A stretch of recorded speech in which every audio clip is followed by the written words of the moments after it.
బతికేదెలా కరుణించినా కాటేసినా నువ్వే కదా మనసా నువ్వే మబ్బుల్లో తేలుస్తావో మత్తుల్లో ముంచేస్తావో నమ్మించి మాయ చేస్తావో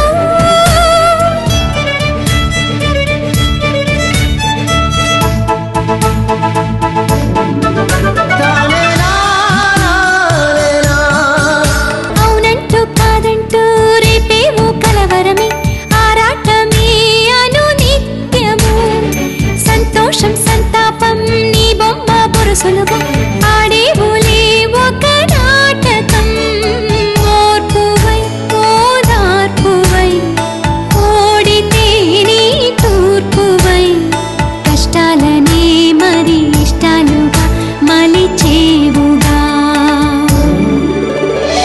మనసు చూడతరమా మనసు చూడతరమా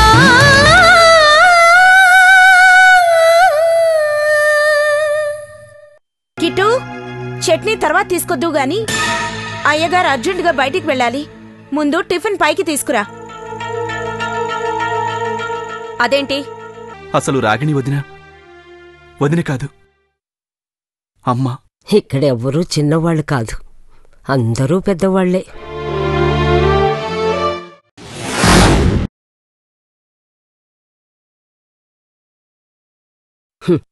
ఇక్కడెవరూ చిన్నవాళ్ళు కాదు, అందరూ పెద్దవాళ్లే. ఎవరికి నచ్చిన విధంగా వాళ్ళు బతుకుతారు.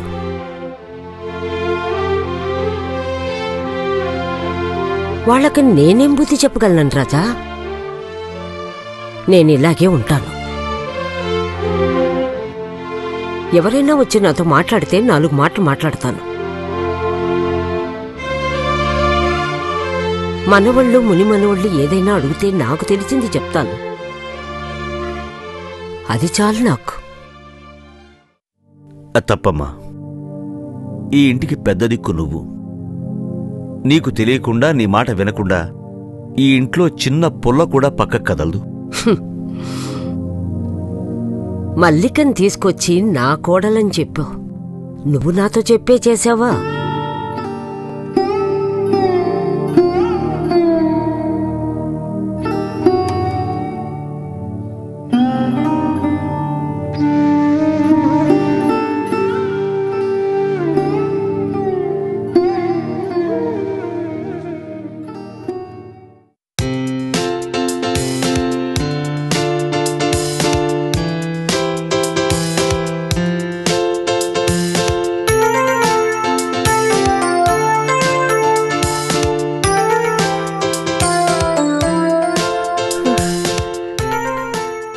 అన్నయ్య, ఇప్పుడు నేను ఎలా కనిపిస్తున్నాను? షాలిన్లా? అబ్బా, అది కాదన్నయ్య, స్లిమ్గా కనిపిస్తున్నానా లేదా? నాకు మాత్రం తగ్గినట్టు కనిపిస్తున్నాను కదూ? పో అన్నయ్య, నువ్వు నన్ను ఎప్పుడూ ఏడిపించడానికి అంటావు. నేను 1 monthలో 3 kgs తగ్గాను తెలుసా? అబ్బో అబ్బో కాదు, చూస్తుండు, 4 రోజుల్లో ఎంత స్లిమ్ అయిపోతాను. స్లిమ్ అయితే సంతోషమే గాని నువ్వు తగ్గడం నేను కేసు గెలవడం అంత కష్టం అనుకుంటా. అయితే నేను తగ్గుతాను, అప్పుడు నువ్వు నాకు నచ్చిన డ్రెస్ కొనిపెడతావా? ఓకే, నువ్వు స్లిమ్ అయినప్పుడు ఆ సైజ్ డ్రెస్ కొని పెడతాను, ఇప్పుడు ఈ సైజ్ డ్రెస్సే కొని పెడతాను. అందరం బయటికి వెళ్తున్నాం, నువ్వు రెడీ అవ్వు. ఇప్పుడా? ఎందుకు? ఎందుకేంట్రా, రేపు ప్రార్థన బర్త్డే కదా. ఓ, త్వరగా రెడీ అవుదు గాని పద పద పద.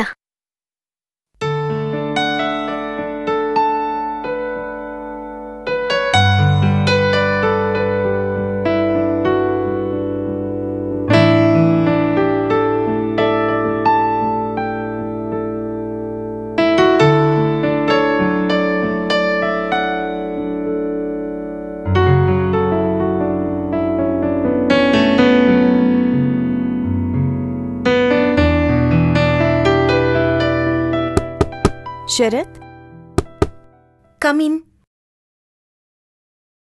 మీరా, రండి. శరత్ లేడా?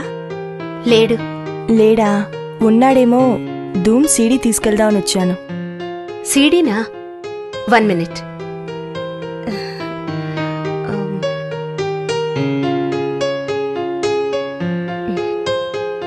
ఇదేనా?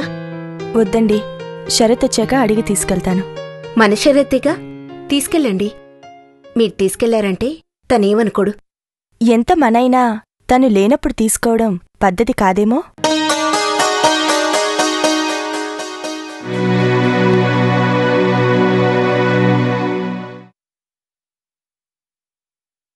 అవును, మీరేంటి షరత్ లేకుండా తన గది సర్దుతున్నారు?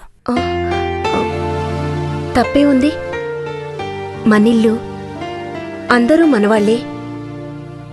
మనలో మనం ఒకళ్ళకొకళ్ళని సహాయం చేసుకుంటే తప్పేం లేదుగా. అఫ్కోర్స్, అలా చేయడం పద్ధతేనంటారా?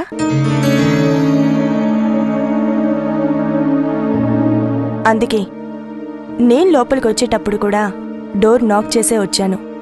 మీరు అబ్జర్వ్ చేసే ఉంటారు. అయినా కిట్టుకు చెప్తే చేసేస్తాడుగా, మీరెందుకు చేయడం? అందరితో కలిసుండడానికి, అందరితో కలిసిపోటానికి.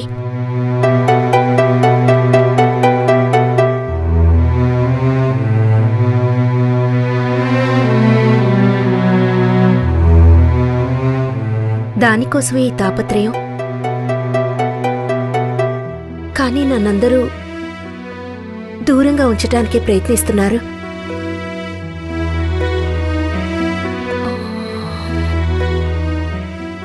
ఎందుకో నాకేమీ అర్థం కావటం లేదు.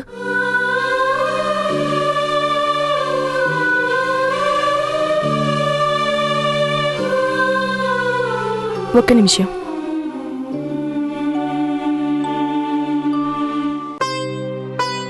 మీరు పెళ్లి చేసుకుంది పెళ్ళిడికొచ్చిన పిల్లలున్న తండ్రిని.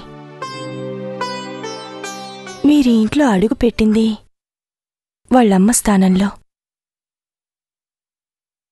ఆ ప్లేస్లో వాళ్ళు మిమ్మల్ని ఒప్పుకోలేకపోతున్నారు, అడ్జస్ట్ కాలేకపోతున్నారు.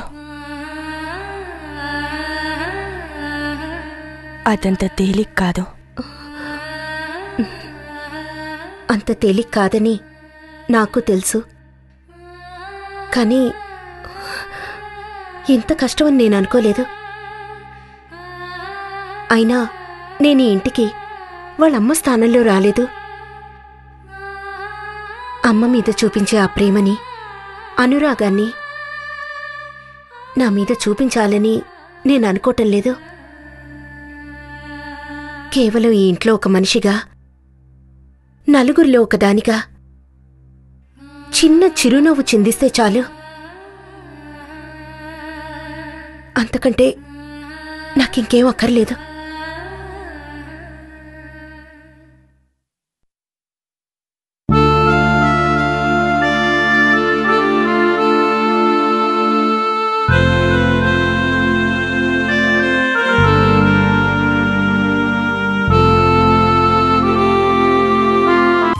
హాయ్, కొత్త డ్రెస్. పిల్లలు ముట్టుకోకూడదు, నలిగిపోతాయి కదమ్మా. హాయ్, ఈ కొత్త డ్రెస్ నాకు. నన్ను వద్దని చెప్పి నువ్వు తీసుకుంటావే. అబ్బబ్బా, ఇద్దరికి బట్టలు తీసుకొచ్చానురా, కొంచెంసేపు ఉండండి. అన్నయ్య, వదిన చీర చాలా బాగుంది కదా. నువ్వు సెలెక్ట్ చేయడం అది బాగుండకపోవడమా? ముందు మీ వదిన పిలు, అయినా ఆవిడికి నచ్చాలిగా. వదినా, వదినా. వచ్చావు, మీరిలా ఆడుకోండమ్మా.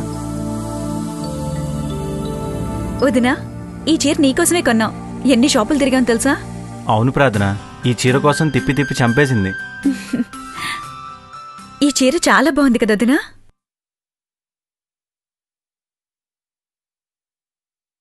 ఏంటొదినా, చీర నచ్చలేదా?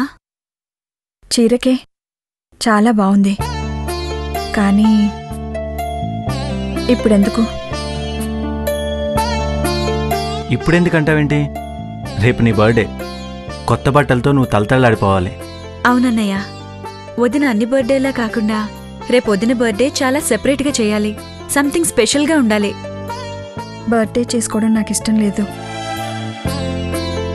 అదేంటి? అది వాళ్ళు కొత్త ఏం కాదుగా, ప్రతి బర్త్డే ఇలాగే చేసుకుంటున్నాంగా. కానీ ఈ సంవత్సరం చేసుకోవడం ఇష్టం లేదు. ప్రార్థన, నీ మనసేం బాలేదు, అది నాకు తెలుసు. నీకు ఈ బర్త్డే చేసుకోవడం కూడా ఇష్టం లేదు, అది కూడా నాకు తెలుసు. కానీ కొన్ని మనకిష్టం లేకపోయినా ఇంట్లో వాళ్ళ కోసం చేయాలి.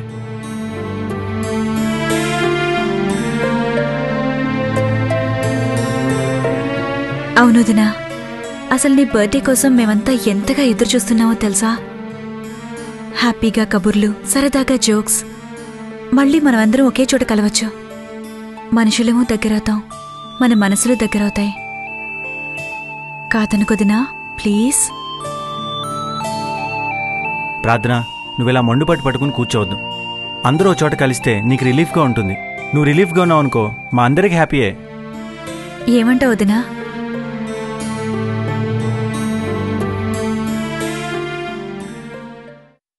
సరే, నీ ఇష్టం.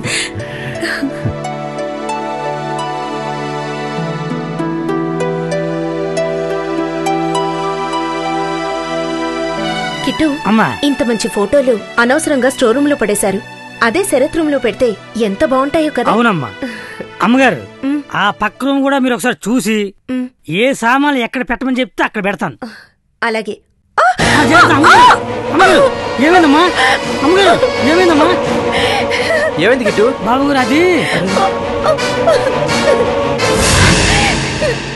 ఏమైందండి? తెలీదు. స్టోర్ రూమ్ నుంచి ఫోటోస్ తీసుకొస్తుంటే కాల్చరి కింద పడ్డాను. అయ్యో, దెబ్బ ఏమైనా తగిలిందా? ఏమో తెలీదు. చాలా నొప్పిగా ఉంది. లేవండి.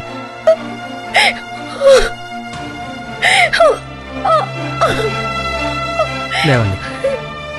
ఈ చెయ్యి నా భుజం మీద పెట్టండి. లేవండి. జాగ్రత్త.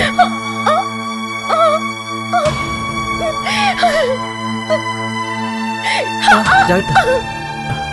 కాలు కింద పెట్టలేకపోతున్నాను. ఈ చెయ్యి నా భుజం మీద వేస్తే మీకు సపోర్ట్ వస్తుంది. లేవండి.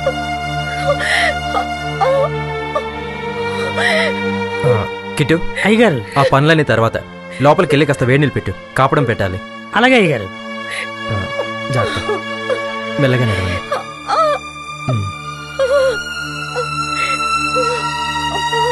మెల్లగా కూర్చోండి. కాలు పైన పెట్టండి. పర్వాలేదు. పర్వాలేదు, పెట్టండి.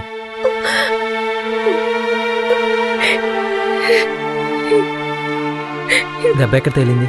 ఇక్కడ.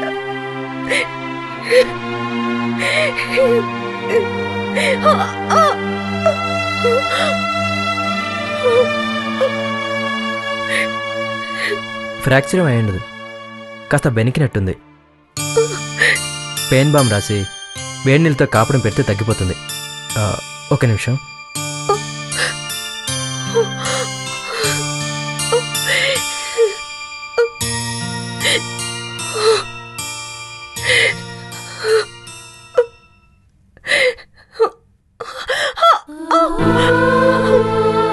ఓ 2 నిమిషాలు వచ్చుకోండి, తగ్గిపోతుంది.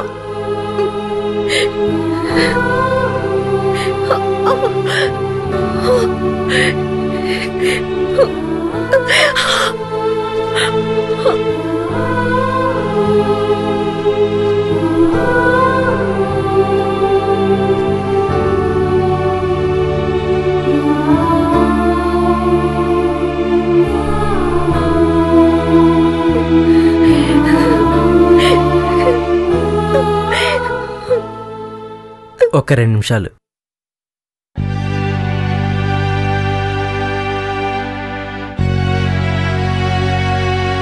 అసలు మీరు కూడా వాళ్ళతో పాటు ప్రార్థన బర్త్డే పార్టీకి వెళ్ళుంటే ఈ బాధ లేకుండా పోయేది. నేను బాధపడేది నా నొప్పి గురించి కాదు. ఎన్నాళ్ళు నాకు దెబ్బ తగిలితే ఓదార్చే వాళ్ళు ఎవ్వరూ లేరని నాలో నేనే కుమిలిపోయేదాన్ని. ఇప్పుడు మీరు ఇలా చేస్తుంటే నన్ను కూడా పట్టించుకునే వాళ్ళున్నారు. నేను బాధపడితే ఓదార్చే వాళ్ళున్నారని ఆనందంలో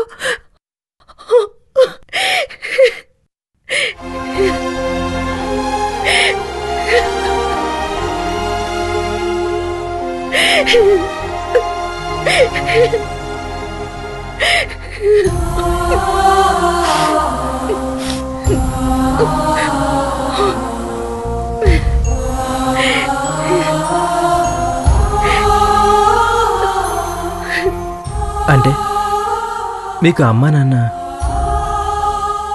వద్దు, నా కథం గురించి అడగద్దు. అదంతా ఓ చీకటి లోకం.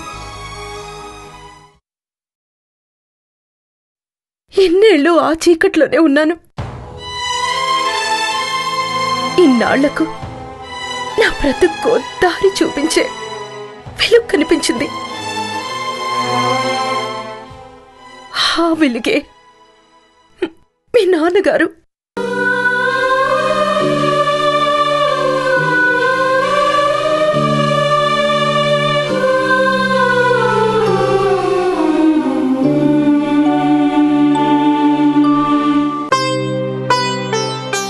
నొప్పి కొంచెం తగ్గిందా? పర్వాలేదు. వేడి నీళ్ళతో కాపడం పెడితే పూర్తిగా తగ్గిపోతుంది. కిట్టుని పంపిస్తాను.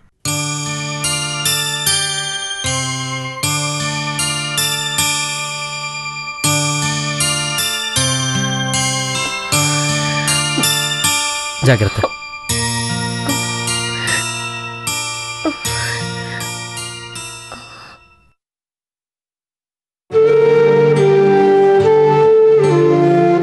ప్రశాంత్ చాలా మంచివాడు.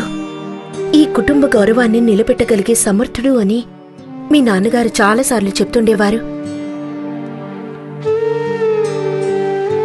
ఆయన మాటల్లోని నిజాన్ని ఇవాళ నా కళ్ళతో నేను చూశాను.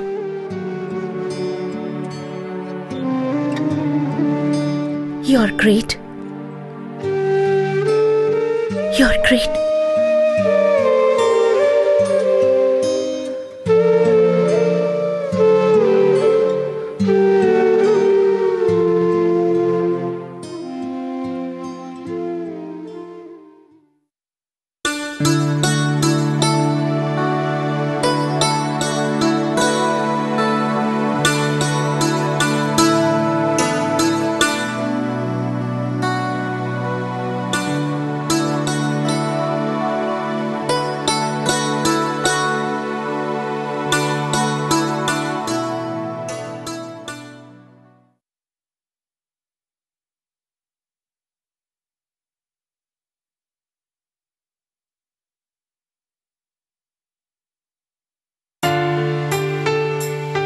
ఏమిటి అలా నడుస్తున్నావు?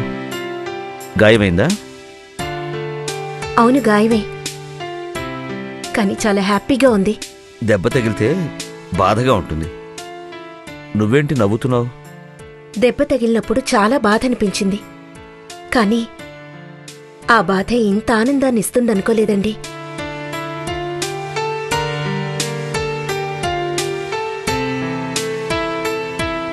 అవునండి, కాలికి తగిలిన చిన్న దెబ్బ నా గుండెల నిండా ఆనందాన్ని నింపింది. ఏమిటి నువ్వనేది? నాకేం అర్థం కావట్లేదు.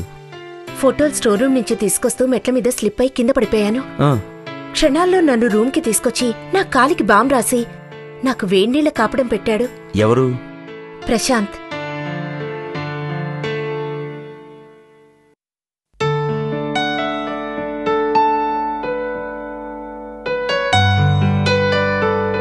ఇన్నాళ్ళు ఈ ఇంట్లో నాకు మీరు తప్ప ఎవరూ లేరు.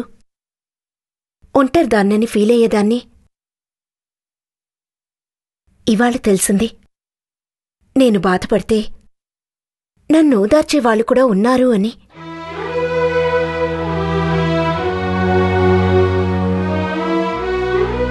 ఓదార్పును మించిన మందు ఈ ప్రపంచంలో మరొకటి లేదండి.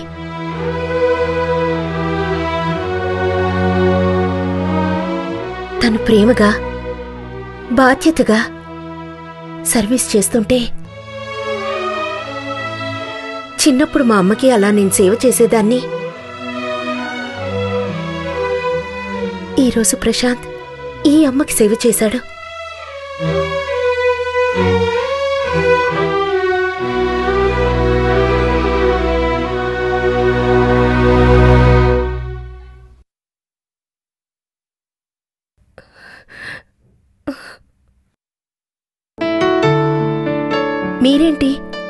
వెళ్ళొచ్చారా? ఎక్కడికి? ప్రార్థన పుట్టినరోజుకి. వెళ్దాం అనుకున్నాను, కానీ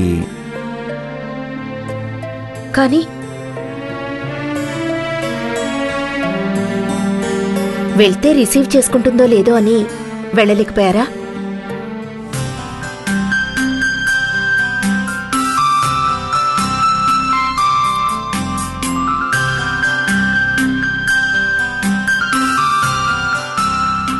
మీరు కూడా ఏంటండి, వాళ్ళంటే చిన్నపిల్లలు, ఆవేశపడతారు.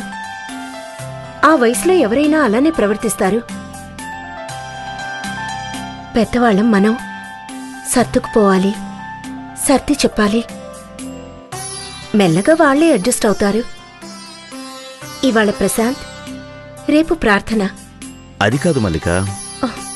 అదేం కాదు, నేను చెప్పింది మీరు వినాలి. ప్రార్థనకి మీ మీద కోపం, కానీ మీకు ప్రార్థన మీద లేదు కదా.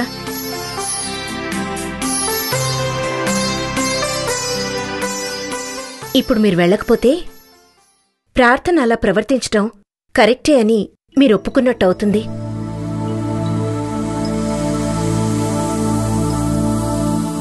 ఆలోచించండి.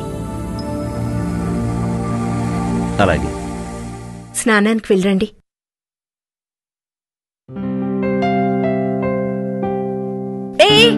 ఆ ఉన్న మొక్కలు పాడవకుండా ఇవి జాగ్రత్తగా నాటు. అలాగేనమ్మా.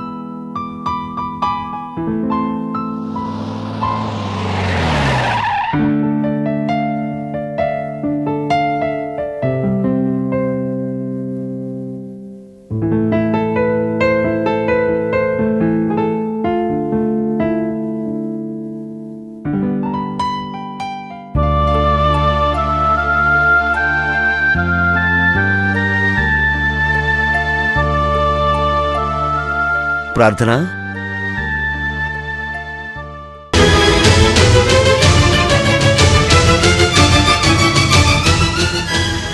ఇక్కడ ప్రార్థన పేరు గలవారు ఎవరూ లేరండి.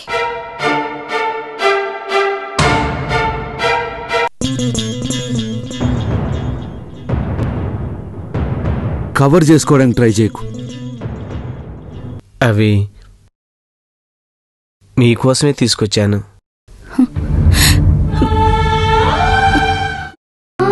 కొన్ని ఫోటోలకి ఆల్బంలో చోటుంటుంది.